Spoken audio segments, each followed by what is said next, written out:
kiongozi yoyote ambaye ana dhamana katika ngazi ya kijiji mpaka ngazi ya kitaifa, katika taifa unaloishi na kule ulikotoka, ama uko unakozaliwa ama uliko na uraia, siku hiyo ya Jumanne itakuwa ya pekee sana kwa ajili ya viongozi.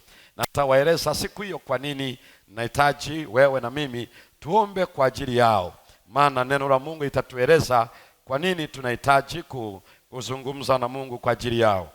Lakini niendelee kueleza ya kwamba tunashukuru sana kwa ajili ya wale wafungwa ambao wanaendelea kusikiliza.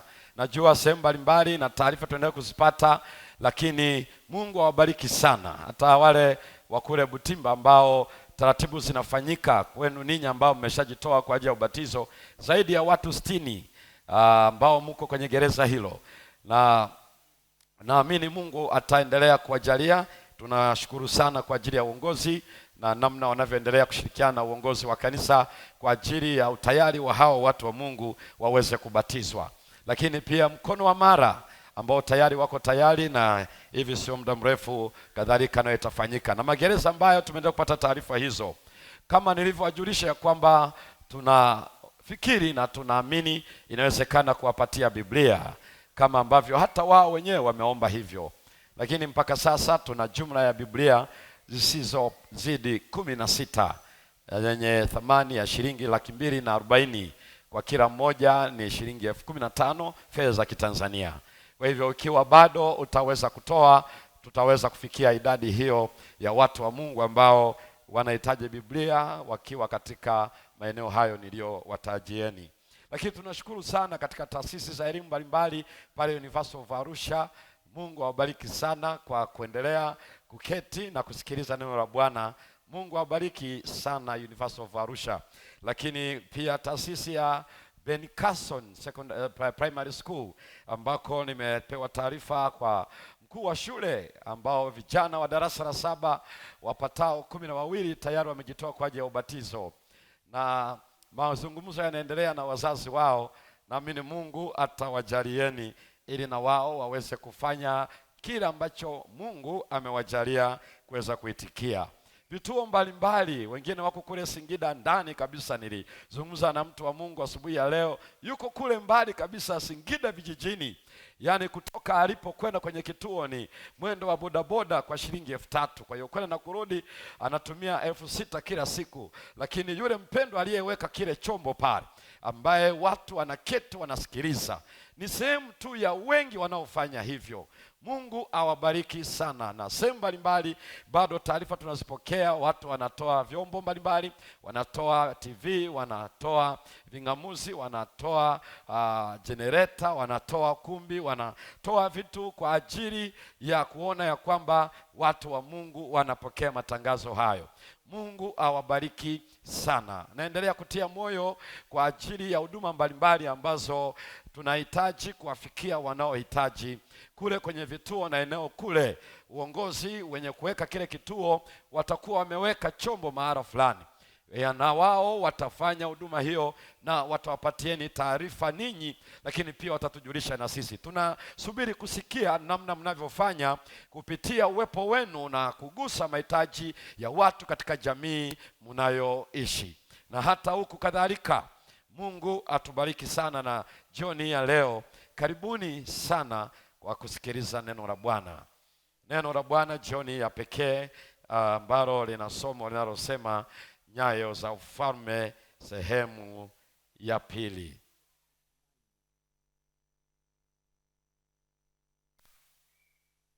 Nyayo za ufalme sehemu ya pili.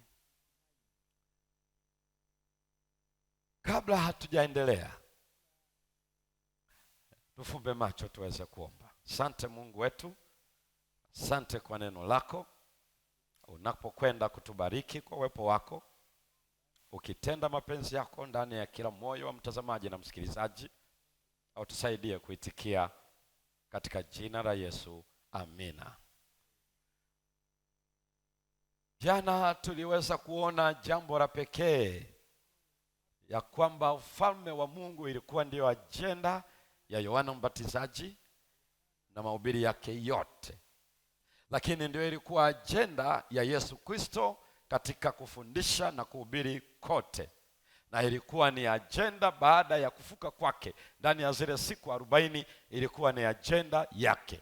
Tulisoma ile Mathayo 3:2, Yohana Mbatizaji, tubuni kwa maana ufalme wa Mungu umekaribia. Na tulisoma Mathayo sura ya 4 na ule mstari wa 17, tubuni kwa maana ufalme wa mbinguni umekaribia. Na Yesu amefanya hivyo hata alipofufuka, akarudia kwa wanafunzi wake katika ile Luka sura ya 44, Luka 24 mstari wa 47, akawaambia kwamba habari njema itahubiriwa mataifa yote, na habari ya toba na ondoleo la dhambi, na mkianzia Yerusalemu. Na hata hivyo bado akaandika kwenye kitabu kile cha Matendo sura ya 1 mstari wa 4 na wa 5, Yesu alipokuwa siku ile ya mwisho, siku ya 40 aliyopaa, akawaambia jambo la pekee, akasema, mmesikia ya kwamba Yohana alibatiza kwa maji, lakini ninyi mtabatizwa kwa Roho Mtakatifu katika hizi siku chache.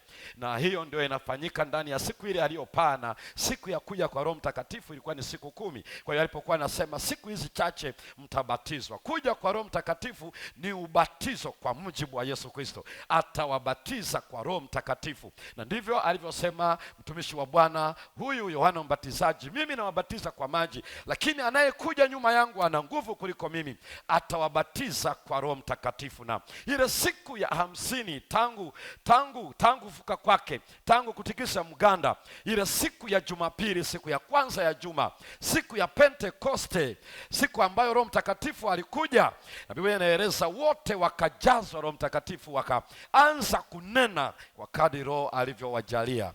Na hivi ndivyo maandiko yalivyotueleza ya kwamba ufalme wa Mungu ni ajenda, na tunaingia kwa toba na kuondolewa dhambi zetu. Na kama ndivyo basi, na ndio ajenda, alianza na neno hili, nimepewa mamlaka yote mbinguni na duniani, nendeni kwa sababu yeye ndiye mamlaka yote. Na nikawaambia ya kwamba kuanzia hiyo siku na wiki hii yote Bwana atatujalia kusikiliza kile anachotuagiza, na amesema mkawafundishe kuyashika yote aliyotuamuru, na tazama atakuwa nasi hata ukamilifu wa dahari. Kwa hiyo tuna furaha jioni ya leo.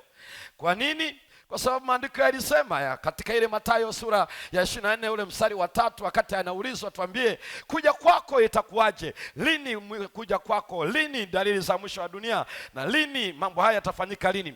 Na Yesu akajibu akaeleza udanganyifu wa kidini utachukua uhusika wa kwanza. Akazungumzia matukio ya asili, majanga ya asili, akataja habari za njaa, akazungumza habari za mafuriko, akazungumza habari ya matetemeko, akazungumza habari ya magonjwa, akazungumza habari za vita ambao ni tabia za wanadamu. Na huo ulikuwa ni mstari wa 5, wa 6 na akaenda mpaka wa 7. Lakini katika yote hayo akasema ni mwanzo wa utungu katika ule mstari wa 8. Hayo yote ni mwanzo wa utungu, lakini ule mwisho bado. Isipokuwa mstari wa 14 ndipo akasema hivi, tena habari njema ya ufalme itahubiriwa ulimwenguni kote kuwa ushuhuda, na ndipo mwisho utakapokuja. Kwa hiyo ni habari njema kwa namna gani? Yaani injili ikienda ujue mwisho unakaribia. 1, 2, injili ni habari njema. Tutakuja kuona kuanzia kesho kutwa kwa nini ndani ya kipindi chetu ni habari njema. Yaani watu wakisikia injili wanapaswa ruhusu umeme uweze kuwaka, ruhusu vyombo vyote vitumike, ruhusu generator zote kwenye mikutano, ruhusu vyombo vyote vya ujamii vyote vyenye kupokea, maana ndio habari njema tu yenye ufumbuzi wa kila hofu, ya kila mashaka ya kila mwanadamu anayeishi. Na hivi ni kusema ya kwamba kila mamlaka chini ya jua na serikali zote najua wanahangaikia kuona wanadamu wanakuwa na tabia tofauti, na laiti wangelijua ya kwamba ni injili pekee itakayoleta ustawi wa wanadamu, serikali zote za dunia wangeruhusu mipaka yote ifunguke kila mahala, maana ni habari njema ya Yesu Kristo pekee itakayobadilisha tabia za watu. Lakini nataka nieleze hivi kwamba kila mwenye mamlaka jioni hii ya leo asisahau Yesu Kristo ana mamlaka yote, ni Bwana wa mabwana na ni mfalme wa wafalme. Na jioni hii ametuahidi yafuatayo, ana mamlaka yote. Na hii anamaanisha hivi, usiogope na usisikitike na usitikiswe na chochote, ana mamlaka yote. Lakini akatuahidi jambo la pili, atakuwa pamoja nasi mpaka mwisho wa dahari. Haya mambo mawili pekee ndiyo yananipatia nguvu kusema anachonieleza jioni ya leo.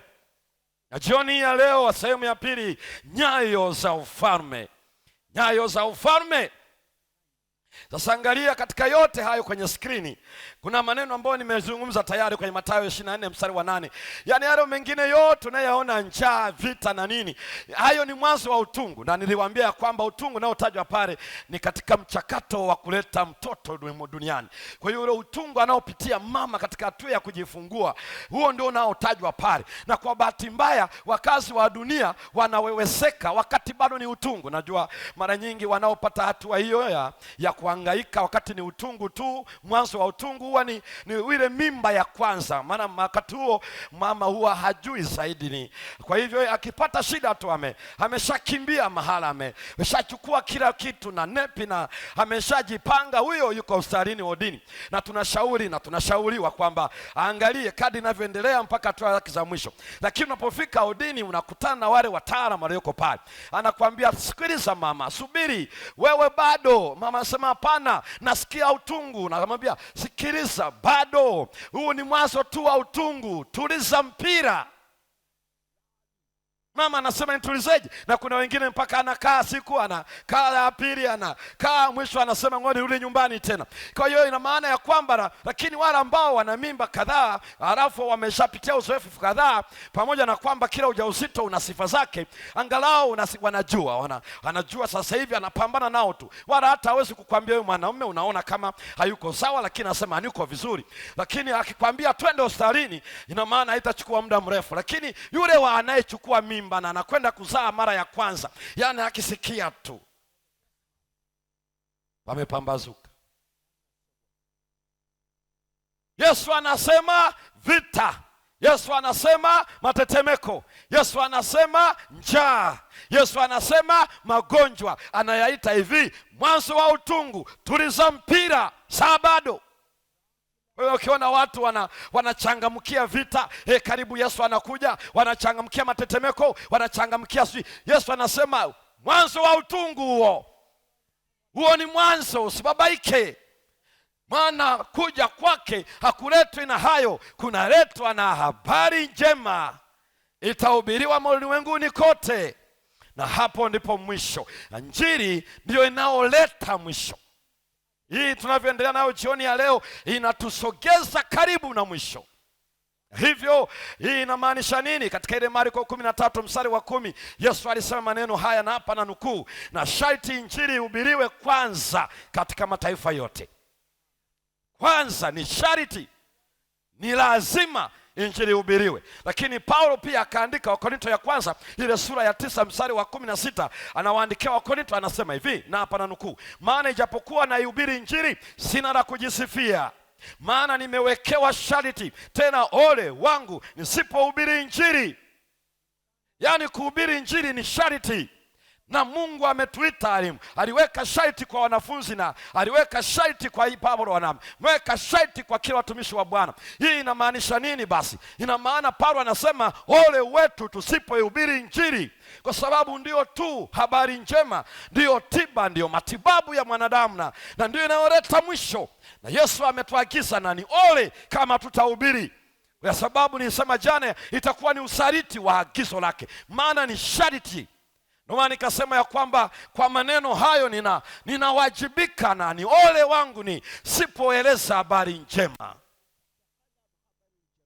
Katika kitabu cha Yoeli, soma pamoja nami Yoeli sura ya 2 mstari wa 28 mpaka mstari wa 32.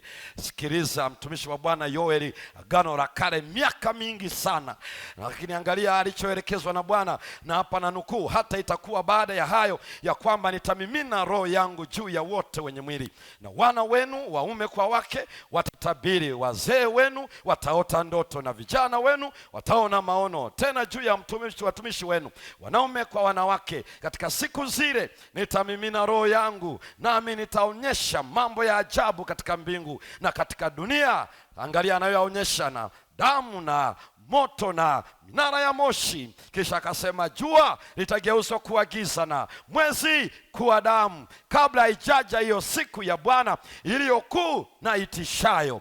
Na itakuwa ya kwamba mtu awaye yote atakayeliitia jina la Bwana ataponywa. Kwa kuwa katika mlima Sayuni na katika Yerusalemu watakuwako watu watakaokoka, kama Bwana alivyosema, na katika mabaki hao awaitao Bwana. Nini Yoeli aliambiwa? Cha kwanza alichoambiwa, siku ya Bwana inakuja. Sema siku ya Bwana. Rudia tena, siku ya Bwana.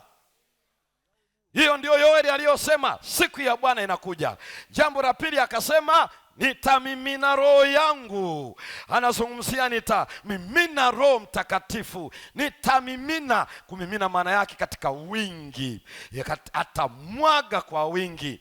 Tamimina roho yangu juu ya wote wenye mwili, wanaume kwa wanawake. Akawataja, kataja umri, vijana kwa wazee, wote. Mungu hatakuwa na ubaguzi juu ya Roho wake Mtakatifu, atamiminwa juu ya wote wenye mwili. Jambo la tatu Yoeli alilosema, akasema nitaonyesha ishara angani, na alitaja hiyo ishara, jua, mwezi na nyota na minara ya moshi, kabla ya siku ya Bwana iliyokuu haijaja. Jambo la nne alilosema Yoeli, na itakuwa kila atakayeliitia jina la Bwana ataokoka. Kila atakayeliitia jina la Bwana ataokoka. Na jambo la tano alilosema, watakuwepo mabaki ambao Bwana amewaita, watakuwepo waliosalia ambao Bwana amewaita. Na jioni hii ya pekee Mungu analo neno ambalo anataka atupitishe. La kwanza ni siku ya Bwana.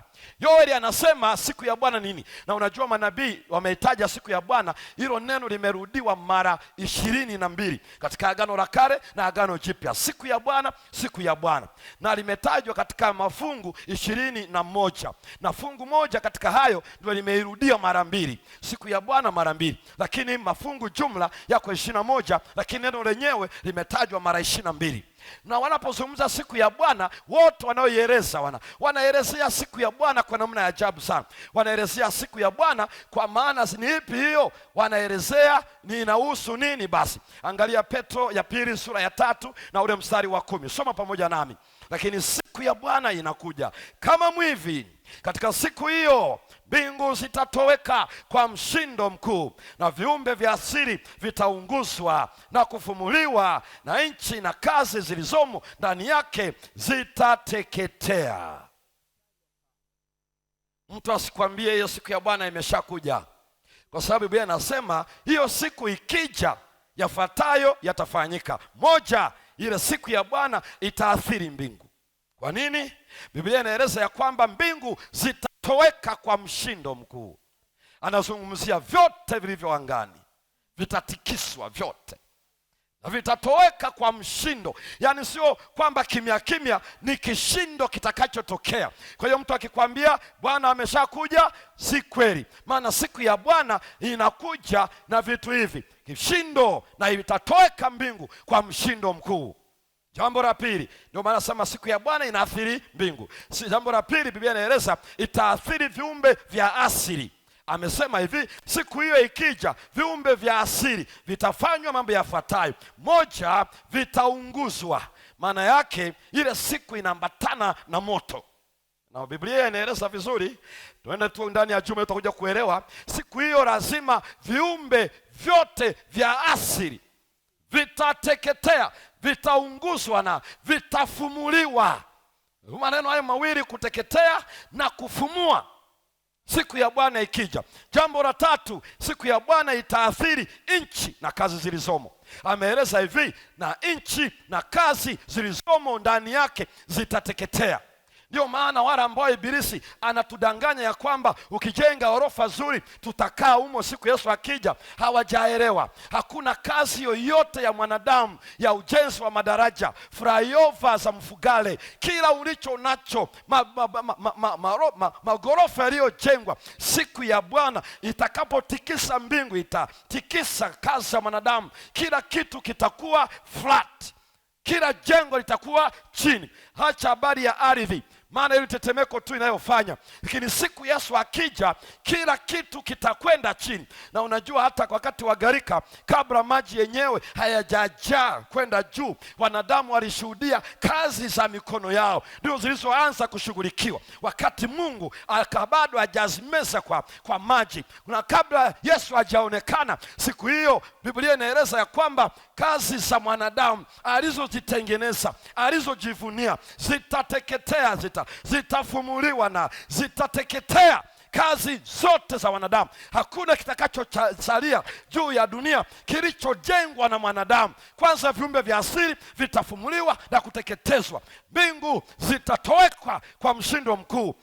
Sehemu nyingine anasema visiwa na bahari vitahama. Yaani unaona kisiwa kinahama kama vile kimefungiwa magari ya kifaru. Siku hiyo ni siku ya ajabu sana. Hiyo ndio anachoelezea. Kwa hivyo Yesu hawezi kuja, niliwaambia kuanzia tangu juzi, bila na hivyo vitu hatutangaziwi. Niliwaambia hatangaziwi na mkongo wowote wa mawasiliano. Maana iwe ni TBC, iwe ni Star TV, iwe ni Hope Channel, iwe ni Al Jazeera, iwe ni wapi, kazi zote za mwanadamu zitafumuliwa. Zote zitafumuliwa na kuteketea. Siku hiyo sio ya kutangaziwa na vyombo vya habari. Siku hiyo kila mtu ataona na atasikia kwa sauti yake mfalme anapokuja. Na hivyo haijaja bado. Ndio maana majemedari wakubwa wenye nguvu, wale wenye vyeo, wafalme watakaosupaza shingo yao, siku hiyo kila kitu kitaregea, kila kitu kitaachia, kila kitu. Saa hiyo ndio utajua ya kwamba utakuwa mdogo kuliko Piritoni. Dogo kabisa. Maana siku Mungu alipoonekana, waliokuwa wababe walidondoka. Muulize Nebukadreza, muulize Belishaza. Biblia inaeleza ya kwamba alipoona mkono tu unaandika mene Peres na Tekeli, Biblia inasema alikuwa amekunywa pombe ziliisha. Yaani mene Peres na Tekeli tayari aliko ikafilisika kwenye mwili. Alikuwa amejizima data zikafufuka. Kana kwamba haitoshi, Biblia inasema ya kwamba magoti yakagongana. Halafu ikasema pia kiuno kikaregea. Jikaze mwanangu, halafu utaelewa. Maana kiuno kinaposikia kimeregea, mimi ninaangalia hiyo elbow ilikuwaje na hizo jointi ilikuwaje zikaregea. Na akalia. Hiki ndicho anachokieleza. Ina maana ujumbe unaoeleza hapa, usilete ofisi yako, usilete nafasi uliopewa na mamlaka za dunia. Usiulete ukaona wewe ni wa maana sana. Yuko mfalme wa mbingu na nchi. Usiposalimisha leo. Ndio maana nikasema Jumanne tunaenda kuomba kwa ajili ya viongozi, na siku zote Mungu amekuwa akiwafuata viongozi wa serikali kama nafasi ya kwanza. Na ndio maana kwa sababu hiyo ndani ya wiki hii Jumanne mwambie viongozi wote wa serikali wenye dhamana na vyeo walivyo navyo, Mungu anajua dhamana aliyowapa, lakini anafahamu fika wakati mwingine kiburi cha ofisi. Ukishaitwa ni manager, ukishaitwa ni rais, ukishaitwa ni mfalme, ukiitwa ni waziri, ukiitwa ni mbunge, ukiitwa ni speaker, ukiitwa ni jaji mkuu, ukiitwa ni mwanasheria, unadhani ni wewe ni wa maana kuliko Yehova. Una siku usiposalimika, kiuno kitaregea na magoti yatagongana. Lakini Mungu hapendi tufike kule. Ila Mungu anataka ajue ya kwamba ndiye aliyetuweka na ndiye anayetubariki na ndiye anayetuongoza kusimamia watu wake. Jioni hii ya leo hayo anaeleza yatakuja. Sasa ameeleza jambo la pekee.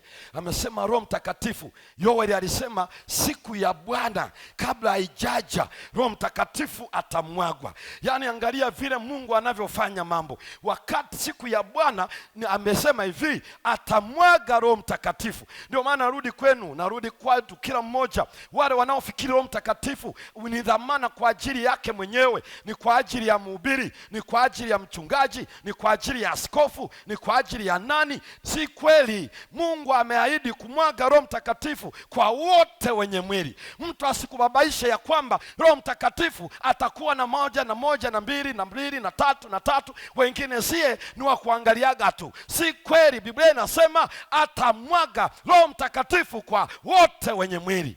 Lakini jambo la pili, hata mwaga tu kwa wanaume, hata mwaga kwa wanawake. Jambo la tatu, hata mwaga kwa wazee tu, hata mwaga kwa vijana. Hii inamaanisha ya kwamba Mungu aliona atatoa Roho Mtakatifu, aliona watakaoitikia watakuwa na umri tofauti, watakuwa na jenda tofauti, na Bwana hatabagua. Kila atakayenyenyekea, atakayeita jina la Bwana ataokolewa. Angalia Matendo 2 mstari wa 14 hadi mstari wa 21, na hapa na nukuu. Hii ilikuwa ni hotuba ya Petro siku ya Pentekoste. Alipoulizwa haya, nini maana ya mambo haya, Petro na mitume wakapanda kwenye jukwaa, wakaanza kueleza nini maana ya kuzungumza lugha za watu wale wakati wao sio waliozaliwa nazo. Alipoendelea na hotuba yake, sikiliza alichosema Petro na mitume. Lakini Petro akasimama pamoja na wale 11, akapaza sauti akawaambia, enyi watu wa Uyahudi na ninyi nyote mkaao Yerusalemu, ijueni jambo hili. Lipigani hilo, mukasikilize maneno yangu. Sivyo mnavyodhani, watu hawa hawakulewa, kwa maana ni saa 3 ya mchana. Lakini jambo hili ni lile lilonenwa kwa kinywa cha nabii Yoeli. Itakuwa siku za mwisho, asema Bwana, nitawamwagia watu wote roho yangu, na wana wenu na binti zenu watatabiri, na vijana wenu wataona maono, na wazee wenu wataota ndoto. Naam, na siku zile nitawamwagia watumishi wangu wanaume na wanawake roho yangu, nao watatabiri. Nami nitatoa ajabu katika mbingu juu, na ishara katika nchi chini: 1, damu; 2, moto; 3, mvuke wa moshi. Kule kwenye Yoeli alisema minara ya moshi. Na unajua wakati wa Petro, Biblia waliokuwa nayo ni Agano la Kale pekee. Kwa hiyo Petro ananukuu Biblia na anawaeleza nini maana ya Roho Mtakatifu siku ya Pentekoste. Anaeleza ni kile alichosema nabii Yoeli, na anarudia kile alichosema. Anaendelea kunukuu, na kabla ya kuja ile siku ya Bwana iliyo kuu na iliyo dhahiri, na itakuwa kila atakayeliitia jina la Bwana ataokolewa. Petro ametupatia jambo moja kubwa, naomba usikilize, na kama una Biblia yako liweke, maana ni lile fungu la 17. Lile fungu la 17 ndipo Petro alikotusaidia kile Yoeli alichosema ni cha wakati gani. Maana amesema, na hapa narudia, amesema Yoeli kwenye ule mstari wa 17, anasema jambo la pekee hivi: itakuwa siku za mwisho, asema Mungu, nitawamwagia watu wote roho yangu. Naomba usikilize, kwa mara ya kwanza katika maandiko Petro anatuambia ule unabii wa Yoeli wa kumimina Roho Mtakatifu, kumbe alioneshwa wakati wa mwisho ndipo utamiminwa. Sasa niko naeleza kwa nini Roho alikuja siku ya Pentekoste, na siku ya Pentekoste basi ina maana ndio wakati wa mwisho. Sikiliza kidogo, utakuja kuelewa. Biblia inaeleza ya kwamba hiyo Roho Mtakatifu atamwagwa siku za mwisho, na ile neno la Kiunani sio teros, ambayo inamaanisha ya kwamba end, the last, mwisho. Ile neno aliyotumika pale inaitwa eschaton, ndio imeweka pale. Eschaton ama eschatos, maana yake ni mambo yanayo muda wakati, mambo ya wakati wa mwisho, mambo yanayohusu wakati wa mwisho. Kwa hiyo ina maana Yoeli hakuzungumzia kuja kwa Roho Mtakatifu wakati wa mitume.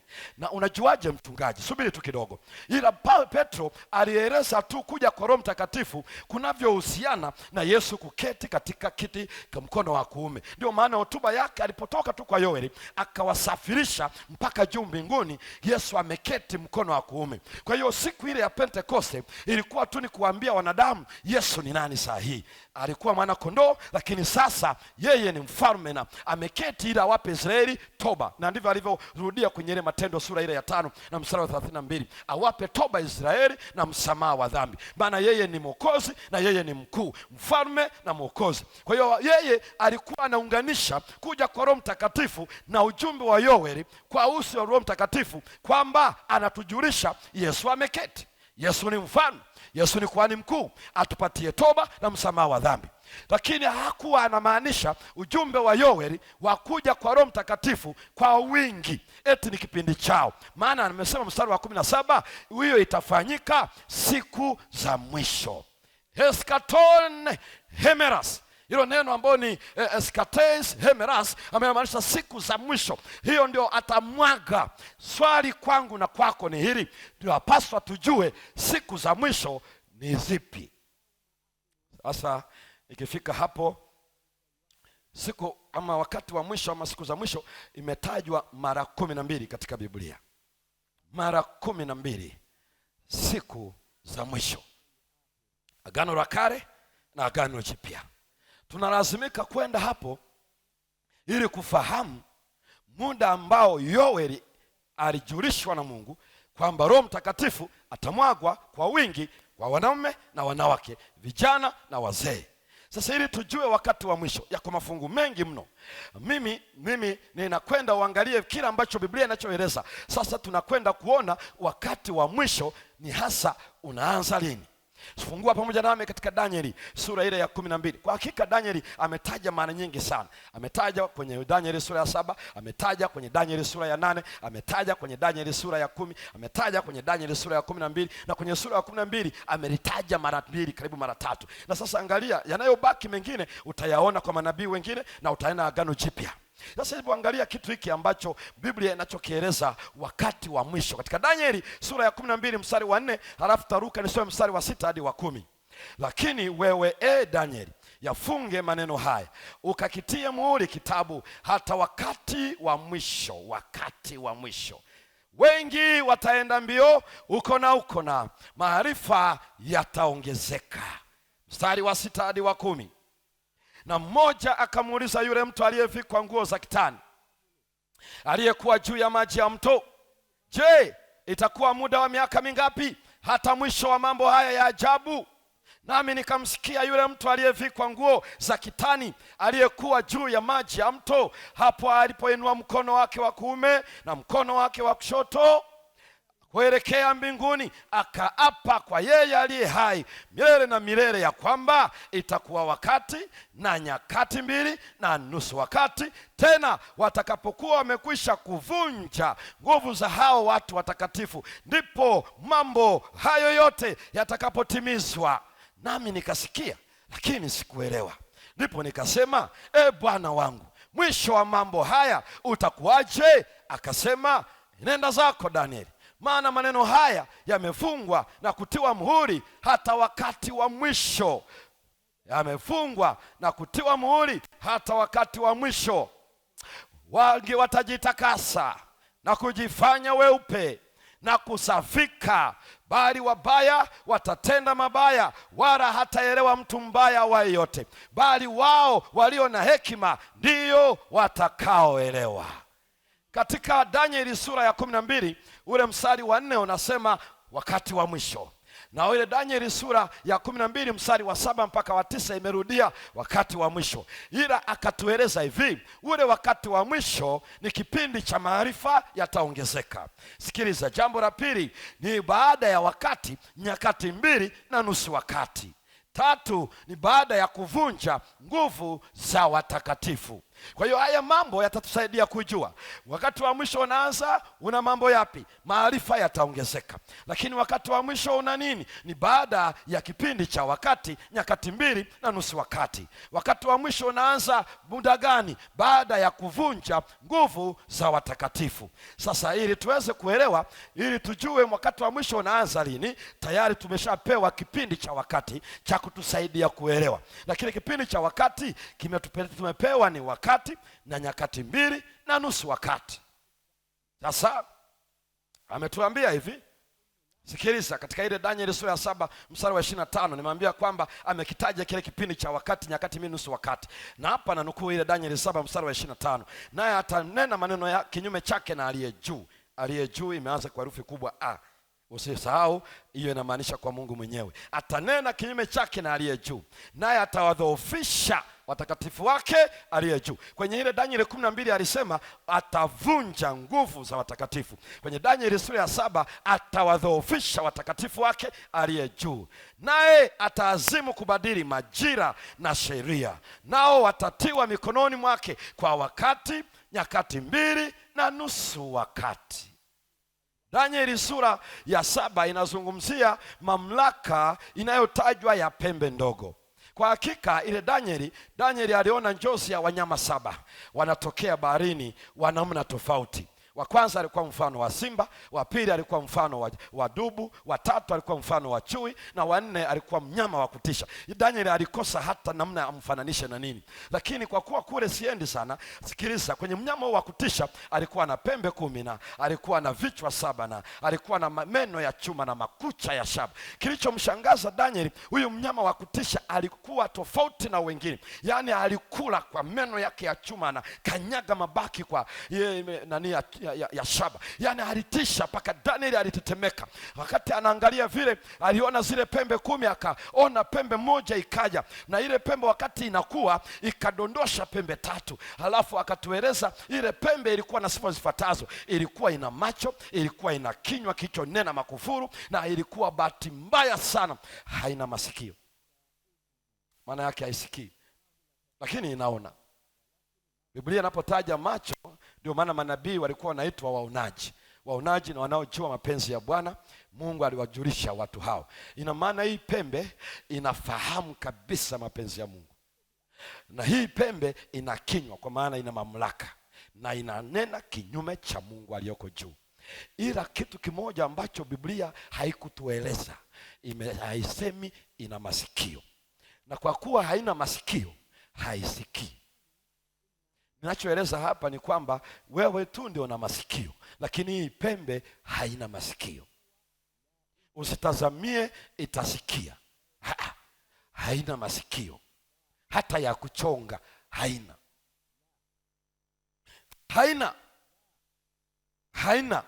Hata ya kwenda kununua China haina. Haisikii. Kwa hiyo pembe ndogo imetajwa pia kwenye Danieli 8 mstari wa 23 mpaka mstari wa 28. Lakini hiyo pembe ndogo inanena kinyume chake aliye juu. Inatamka, ina mamlaka yanayokinzana na Mungu wa mbinguni.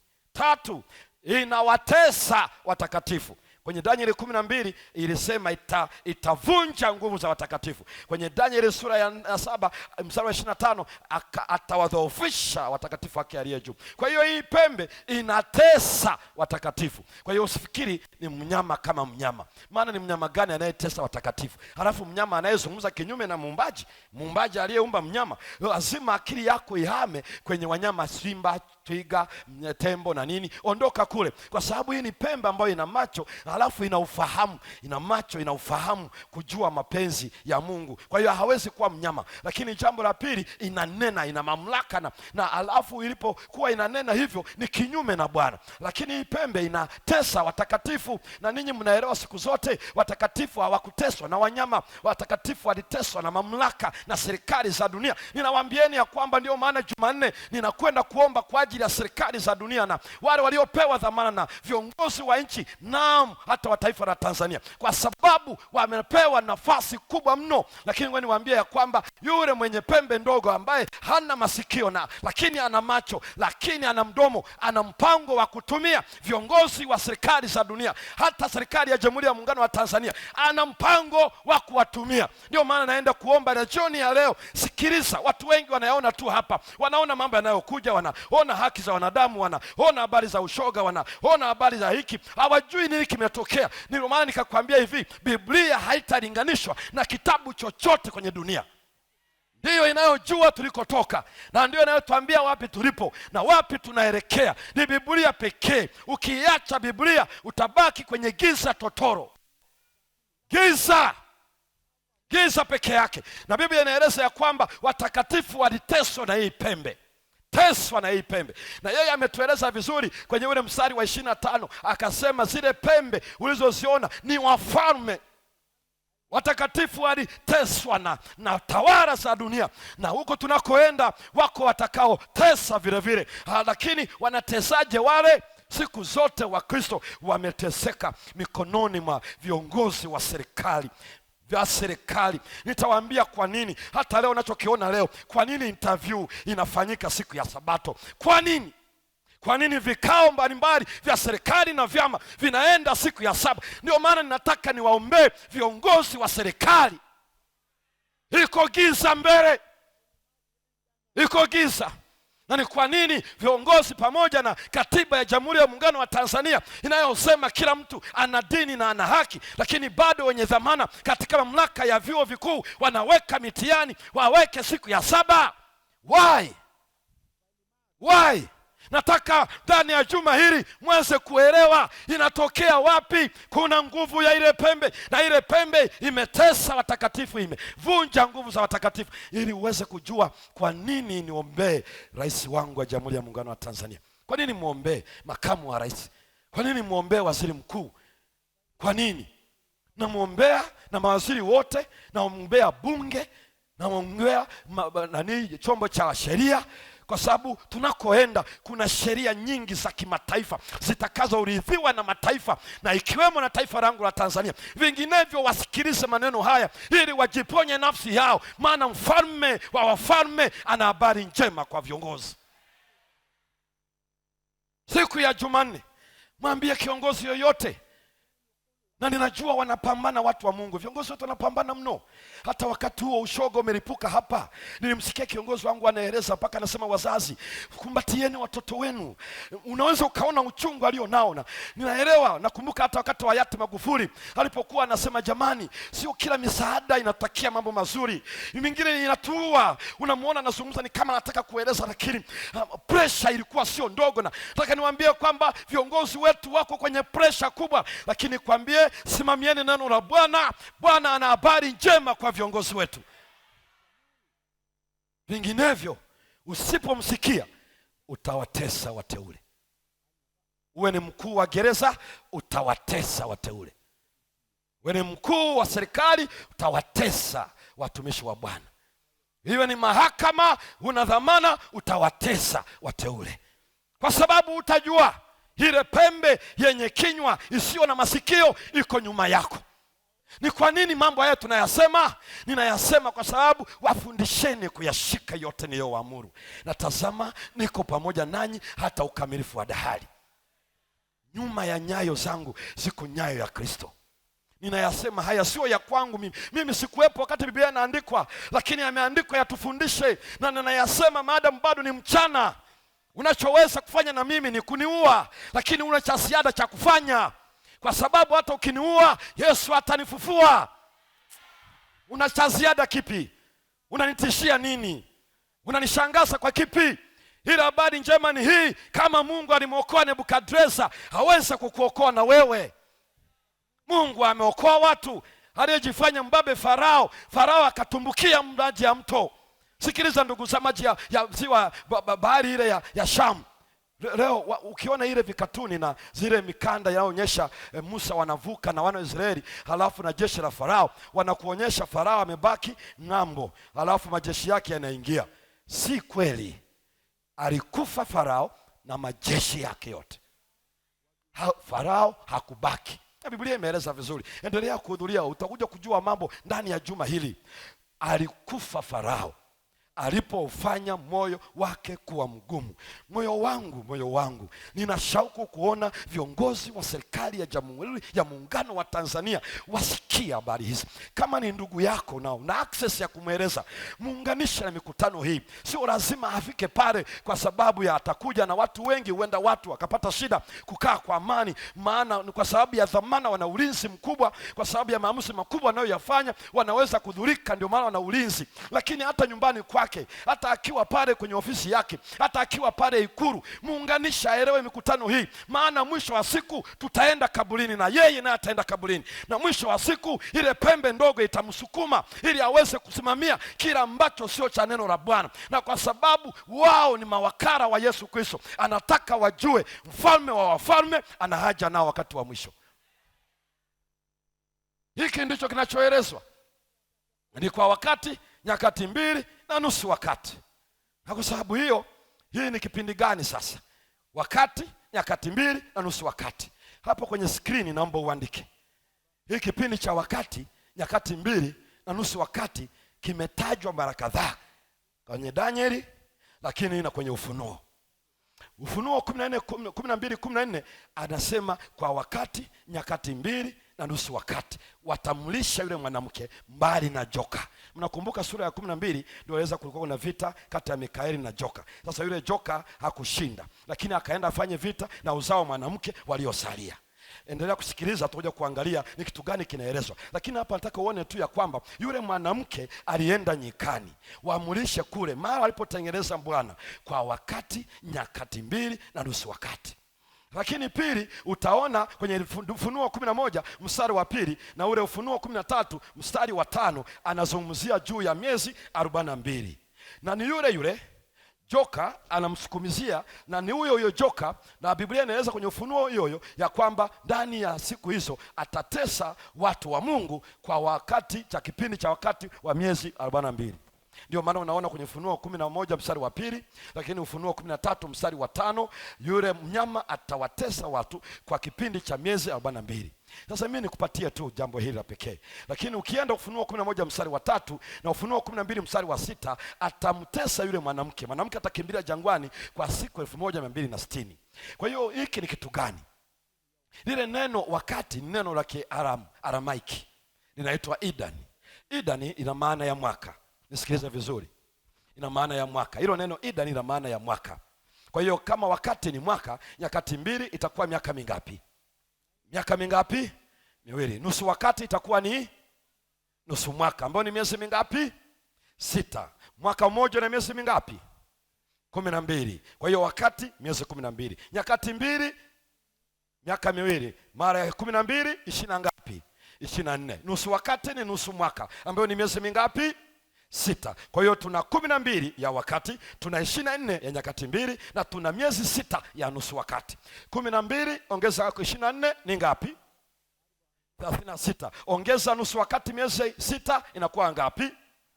42. Ndio maana unaona kwenye Ufunuo 11 mstari wa 2 na Ufunuo 13 mstari wa 5 inataja Biblia miezi 42. Kwa hiyo ni lugha ile ile moja ya wakati, nyakati 2 na nusu wakati. Na yote unaona mwanamke anateswa, anakimbilia jangwani. Na kwenye Ufunuo, kwenye Danieli, atadhoofisha watakatifu wake, atazivunja nguvu za watakatifu wake kwa wakati, nyakati 2 na nusu wakati. Kwa hiyo ni lugha ile ile moja, wakati, nyakati 2 na nusu wakati ni sawa na miezi 42. Lakini bado kwenye Ufunuo 11 mstari wa 3 na Ufunuo 12 mstari wa 6 akatupatia tena siku 1260.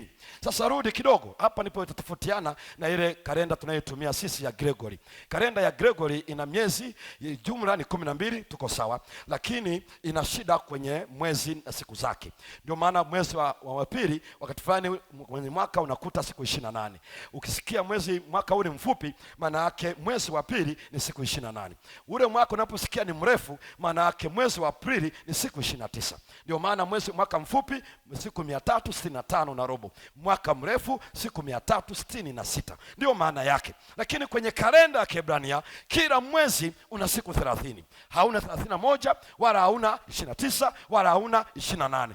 Iko fixed siku 30. Sasa kwa kuwa ametuambia kwenye Ufunuo 11 mstari wa 3 na Ufunuo 12 mstari wa 6 kwamba ni siku 1260, na ametueleza pia kwenye Ufunuo 11 mstari wa 2, Ufunuo 13 mstari wa 5, miezi 42. Sasa kwa kuwa tuna siku 30 kila mwezi, kwa hiyo chukua 42 ambayo ni jumla ya miezi, tuzidishe mara 30 ambao kila mwezi una siku 30. Sasa toa 0, tubaki na 42 mara 3.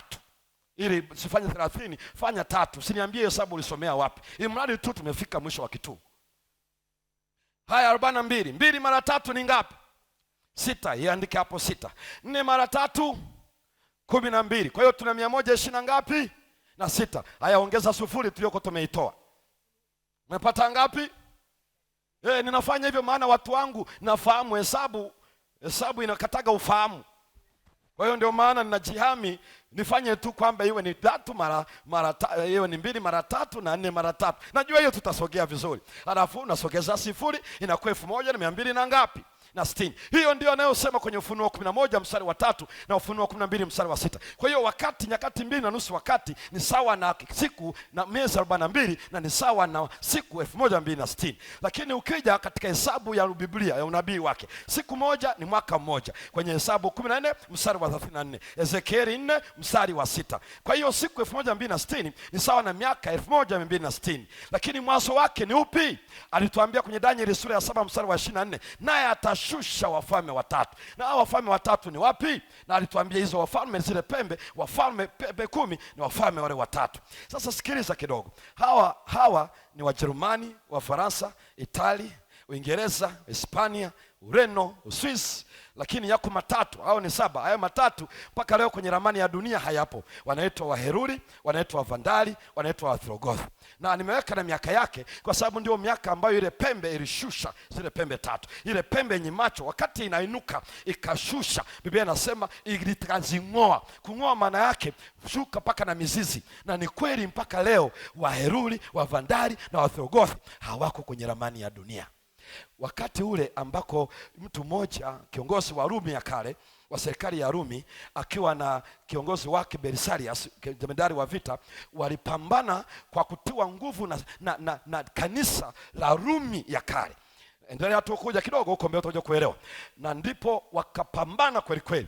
Walioanza kudondoka ni Waheruli mwaka 493 baada ya Kristo. Waliofuata walikuwa ni Wavandali mwaka 534. Wavandali hawa na Waheruli, hata ukiangalia Ostrogothi inaitwa the Goth.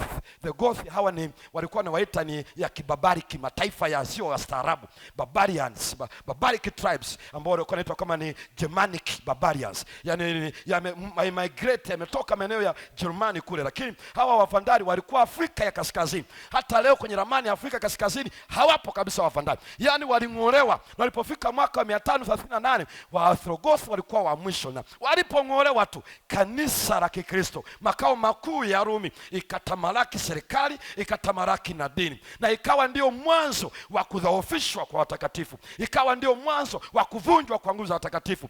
Dini ikatawala serikali na dini ndio ikaongoza serikali. Na tunakoenda huko ndiko tunakoenda. Nitawaelezeni vile Biblia inavyoeleza. Ndio maana nataka niombee viongozi kwamba dini na sio ya Kiislamu, dini na sio ya Kibudha, dini na sio ya Kihindi, dini ni ya Kikristo. Kuna dini ya Kikristo inayokuja itakayo serikali zote za dunia zitajisalimisha.